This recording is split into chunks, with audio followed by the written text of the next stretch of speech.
在高山深谷，他会伴我同行。我知道这是最美的祝福。走在高山深谷，他会伴我同行。我知道这是最美的祝福。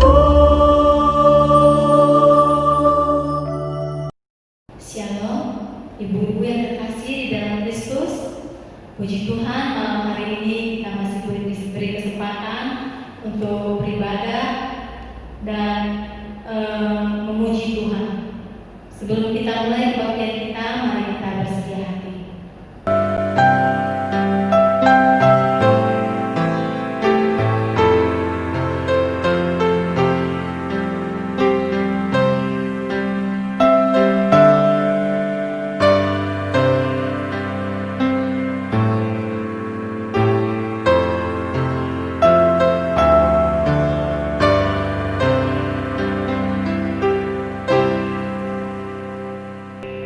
Tuhan yang kita sembah adalah Tuhan yang hidup, Allah yang layak disembah.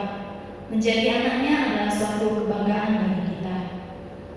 Mari kita menyanyikan Kau yang terindah.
Mari kita bersentuh hati.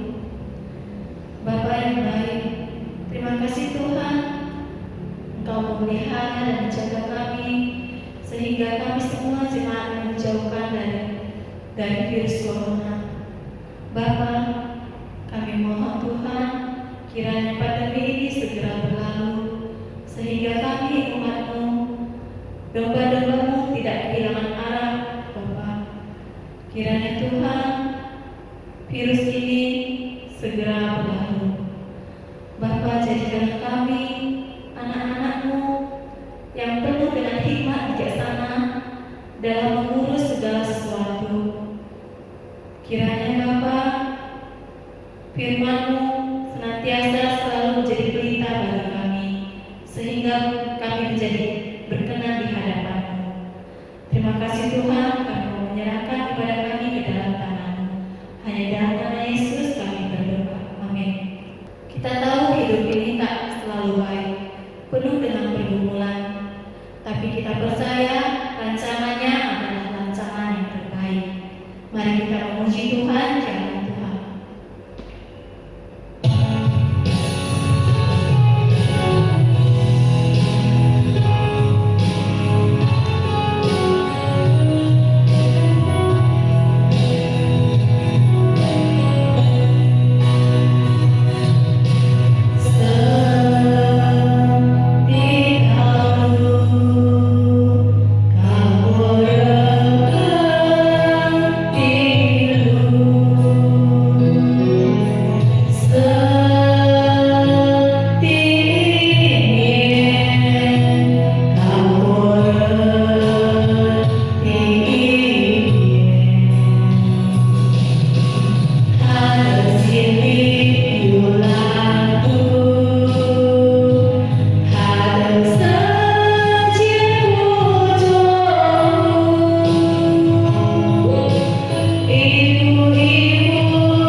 Mari kita membuka firman Tuhan dari 2 Petrus 3 ayat 10 sampai 15.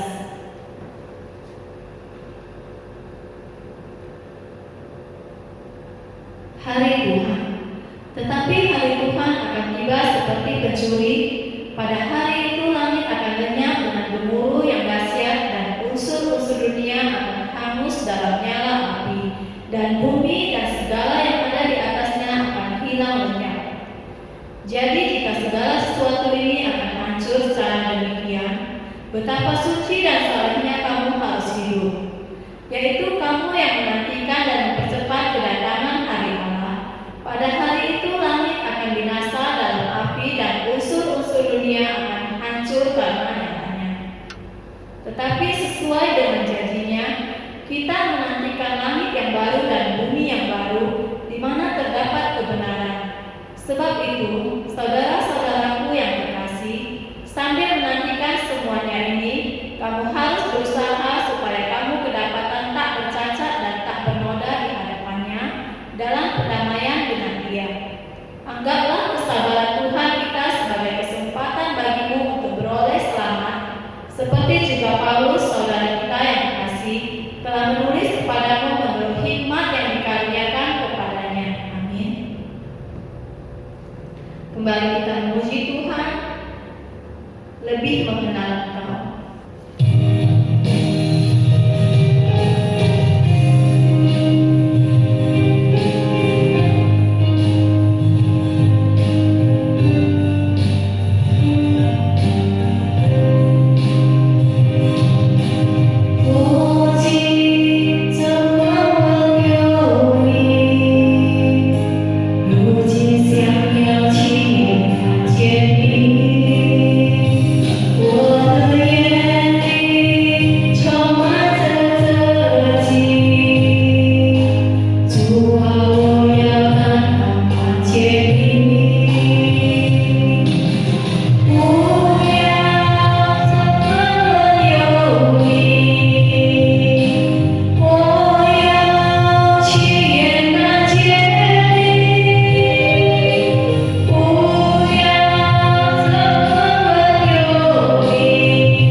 Ciememen Ping'an, Salam ibu-ibu sekalian, kita kembali bersyukur pada saat malam hari ini, kita masih diberikan kesempatan untuk boleh beribadah di hadapan Tuhan.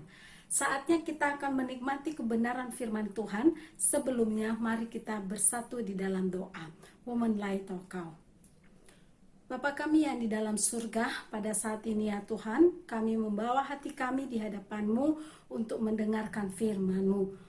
Berikan kerendahan hati bagi kami untuk mendengarkan firman-Mu, dan biarlah setiap apa yang kami dengarkan boleh tinggal di dalam hati kami dan membuat kami semakin dekat kepada Tuhan. Di dalam nama Tuhan Yesus Kristus, kami sambut berkat-Mu dengan penuh ucapan syukur. Amin.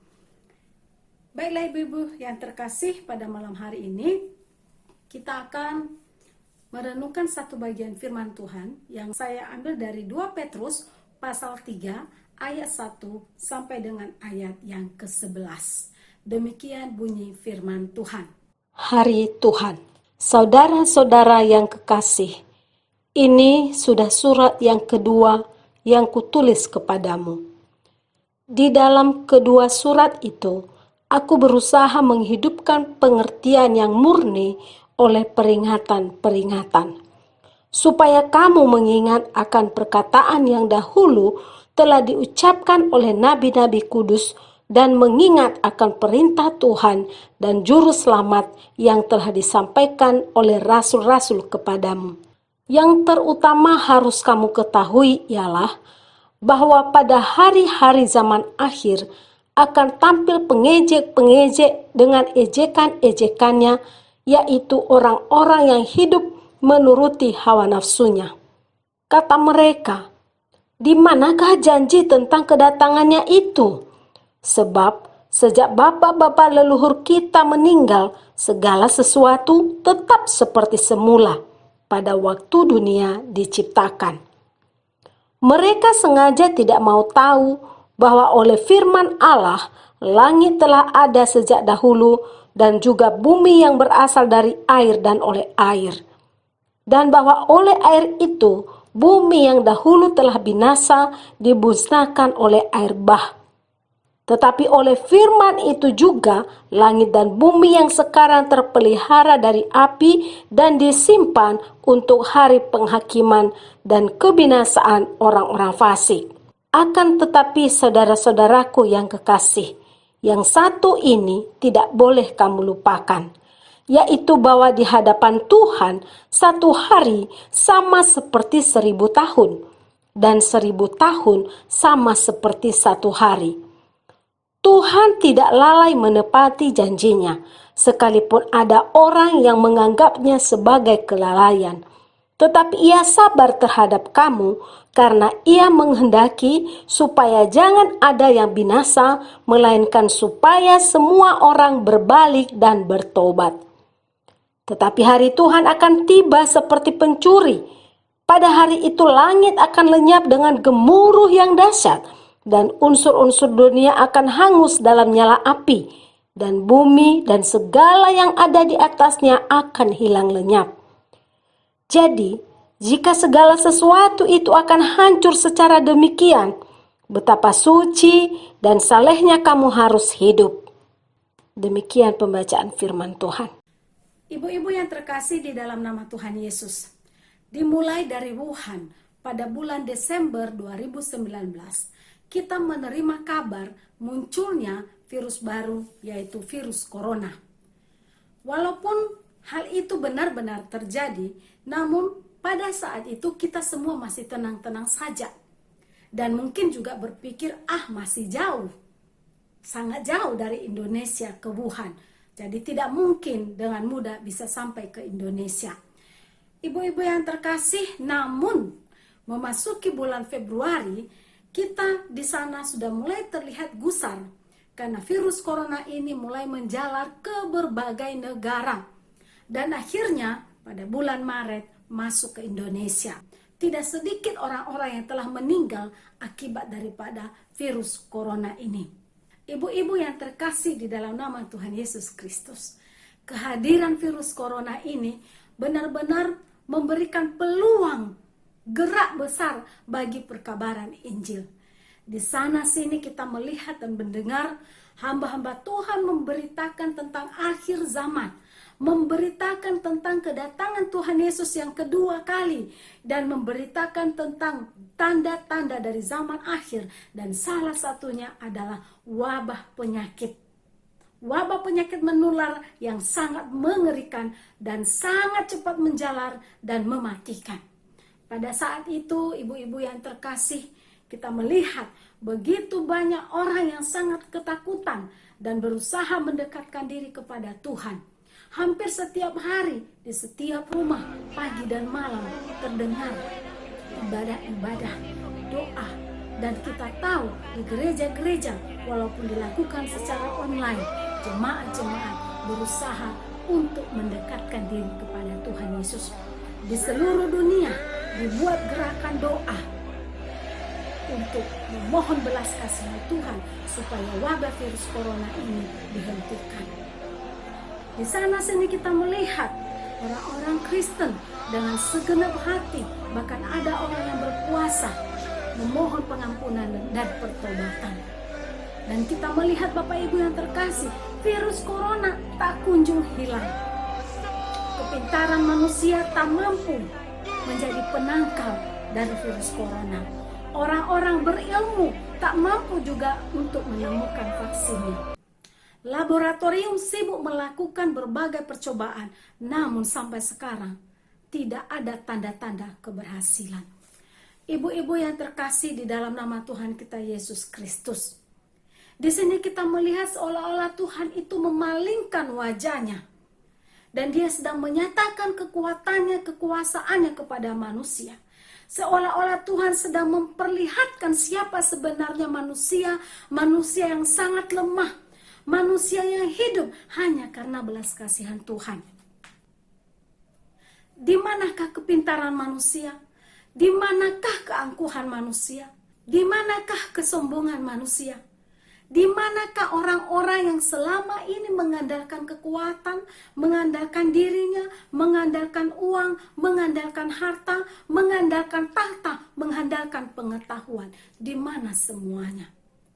Ketika Tuhan yang bekerja, ketika Tuhan yang berdaulat, virus yang sangat kecil tidak dapat dikendalikan oleh manusia. Walaupun manusia itu adalah manusia yang istimewa, yang memiliki akal budi, memiliki pengetahuan, berbeda dengan ciptaan-ciptaan lainnya. Tetapi ketika Tuhan menunjukkan kuasanya, manusia sadar dia bukan siapa-siapa.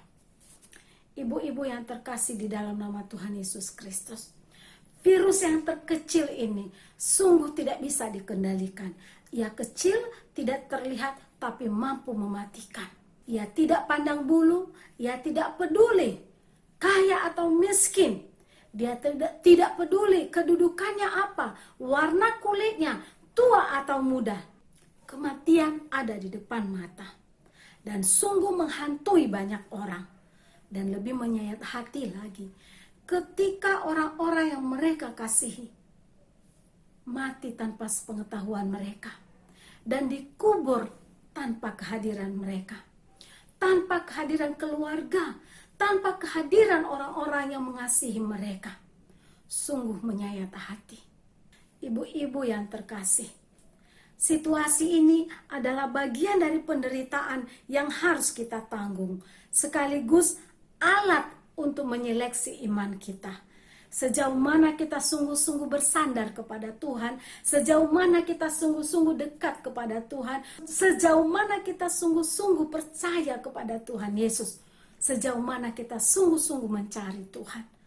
Ada banyak orang yang sudah mulai jenuh dan mereka tidak peduli lagi dengan doa, mereka tidak peduli lagi dengan ibadah, dan mereka tidak peduli lagi dengan membaca firman Tuhan. Mereka sudah jemu, mereka sudah jenuh, karena tidak ada jawaban yang terlihat nyata. Menghadapi situasi ini, ibu-ibu yang terkasih, kita tidak boleh jauh daripada Tuhan. Kita tidak boleh melalaikan persekutuan kita dengan Tuhan. Kita tidak boleh menjauhkan diri dari ibadah-ibadah. Karena hanya di dalam ibadahlah, hanya dengan dekat dengan Tuhanlah, hanya dengan sungguh-sungguh bersandar kepada Tuhan, berbicara kepada Tuhan, dan mendengar Tuhan. Disitulah hati kita merasa tenang dan nyaman. Ibu-ibu yang terkasih di dalam nama Tuhan Yesus Kristus, jemaat-jemaat yang dilayani oleh Petrus pernah mengalami hal yang sama. Di awal-awal pelayanan Petrus, jemaat ini sangat kuat, sangat semangat untuk beribadah kepada Tuhan. Orang-orang yang dilayani oleh Petrus di Bitinia, di Kapadokia, dan di berbagai tempat adalah para pendatang. Dan orang-orang ini diberitakan Injil kepada mereka dan mereka menerimanya. Kepada mereka diberitahukan tentang kedatangan Tuhan Yesus dan mereka pun mempercayainya. Setelah menunggu sekian lama, Tuhan Yesus tak kunjung datang. Mereka pun mulai jenuh, mulai jemu. Mereka pun membuka telinga mereka untuk mendengarkan ajaran-ajaran sesat.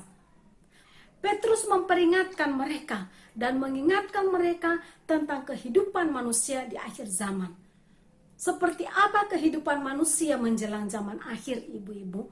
Yang pertama, dikatakan di dalam surat Petrus, akan tampil para pengejek-pengejek. Para pengejek-pengejek ini akan mengolok-olok orang yang setia menanti kedatangan Tuhan Yesus. Orang-orang ini berkata kepada orang-orang yang percaya itu, di manakah janji tentang kedatangannya? Mereka mengolok-olok. Bukankah sejak bapak-bapak leluhur, bahkan sejak dunia diciptakan sampai sekarang, semua biasa-biasa saja? Tidak ada perubahan, aman-aman saja, Yesus tidak datang-datang. Yang kedua adalah mereka hidup dengan bebas. Mereka menjadi orang-orang yang menuruti hawa nafsu mereka. Mereka tidak takut lagi berbuat dosa.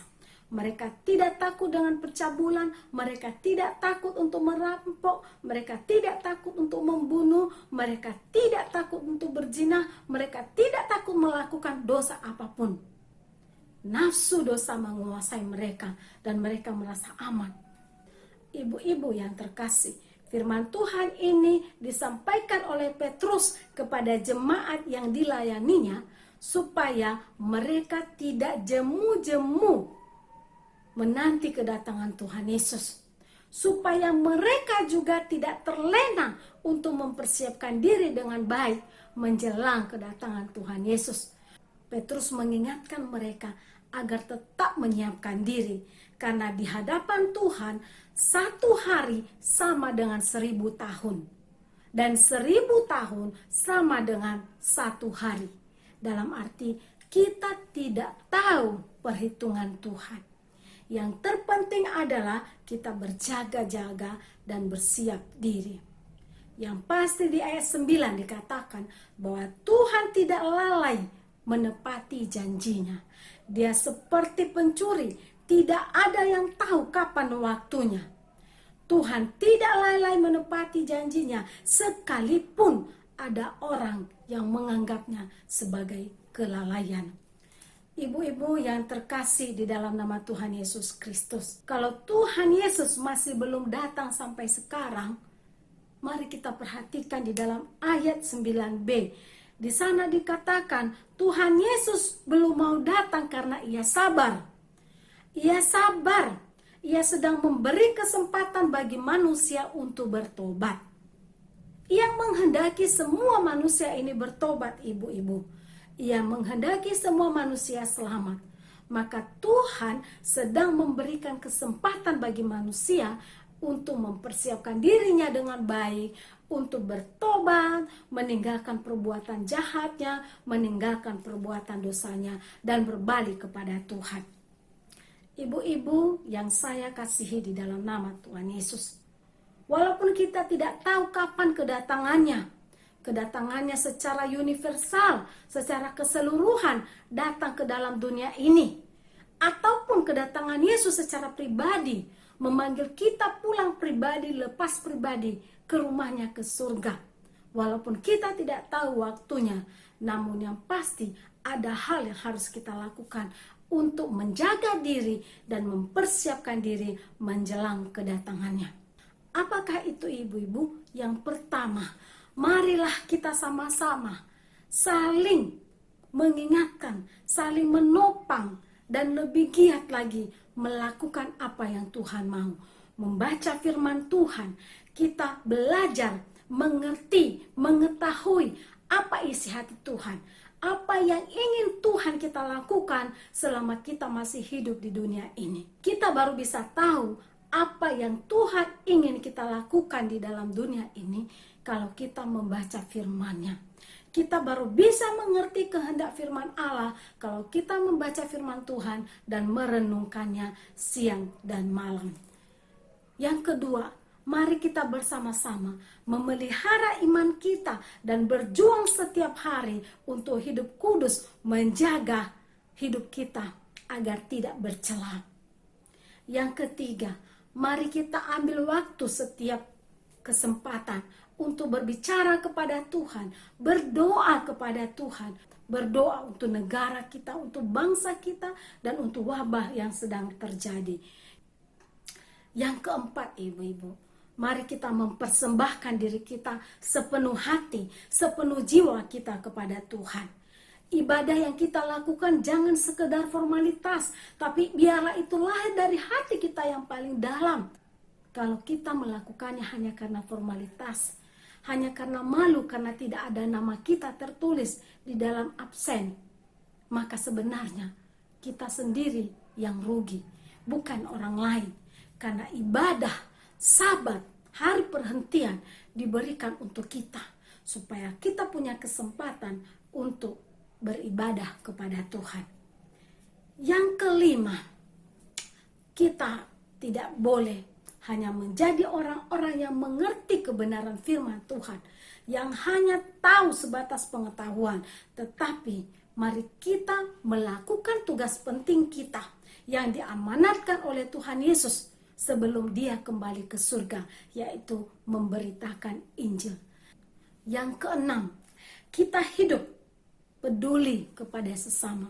Kita tidak boleh menjadi orang-orang yang acuh tak acuh, tapi kita menjadi orang-orang yang menjadi pelaku firman Tuhan. 10 hukum disimpulkan di dalam 10 hukum itu adalah kasih kepada Allah dan kasih kepada manusia. Mari kita tunjukkan kasih kita kepada sesama kita manusia. Kita buang keegoisan dan kepentingan diri kita sendiri. Mari kita melihat kepada mereka yang membutuhkan, dan marilah kita hidup untuk jadi berkat bagi mereka. Jangan kita sia-siakan kesempatan hidup yang ada, padahal peluang untuk menjadi berkat itu sangat besar, apalagi di zaman sekarang ini. Tapi mari kita lebih sungguh-sungguh menyiapkan diri dengan baik, sampai nantinya kita bertemu dengan Tuhan dan kita sudah siap. Amin.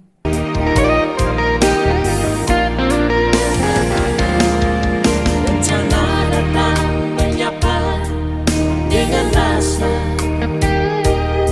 kesombongan kita seakan tak berdaya, bungkam 1000 kata, derayan air mata tak tertahan. Dunia sedang berduka, manusia sedang bertaruh nyawa.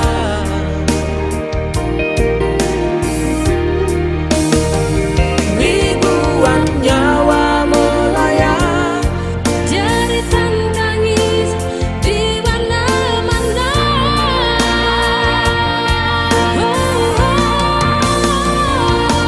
Tuhan, kami tak berdaya. Tuhan,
kita berdoa. Tuhan Yesus yang baik, terima kasih Tuhan. Kami sudah mendengarkan firman-Mu. Dan tolonglah kami Bapa, agar kami boleh menjadi pelaku-pelaku firman Tuhan. Di tengah-tengah wabah virus corona yang terus menjalar, kami membutuhkan Engkau Tuhan untuk menguatkan iman kami. Kami membutuhkan Engkau Tuhan untuk terus membakar semangat kami, mempercayakan hidup kami kepada Tuhan Yesus. Hidup memuliakan Tuhan, semakin mendengarkan firman Tuhan, semakin lebih dekat di dalam doa, semakin memberikan hati dan pikiran kami di dalam ibadah. Berikan dan condongkan hati kami untuk boleh beribadah kepada Tuhan Yesus setiap waktu.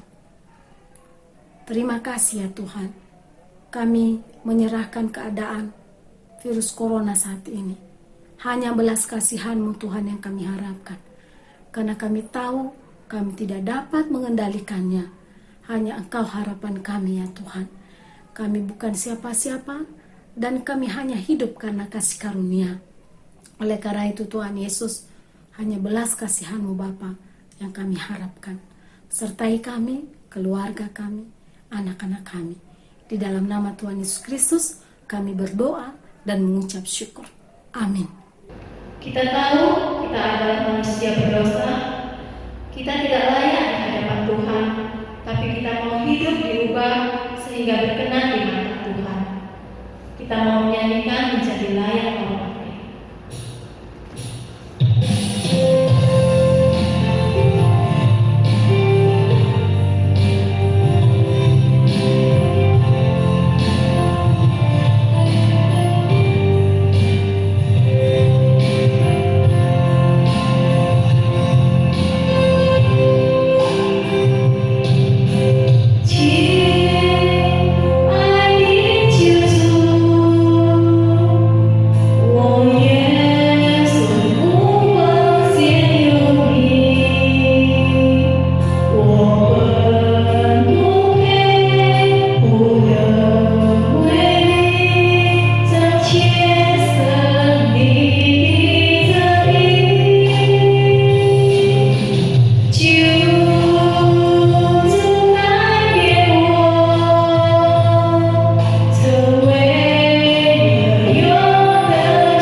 们在天上的父，愿人都尊你的名为圣。愿父的国降临，愿父的旨意行在地上，如同行在天上。我们的永的饮食，今日赐给我们，赦免我们的罪，如同我们赦免得罪我们的人，不叫我们一见试探，拯救我们脱离凶恶。因为国度、权柄、荣耀，全是福德，直到永远。阿们。愿主耶稣基督的恩惠、天父上帝的慈爱、圣灵的感动与交通，常与我们众人同在，从今时直到永远。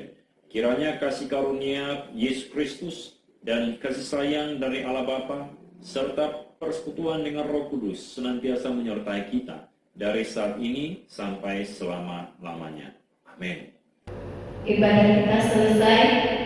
Tuhan memberkati. 走在高山深谷，他会伴我同行。我知道这是最美的祝福。走在高山深谷，他会伴我同行。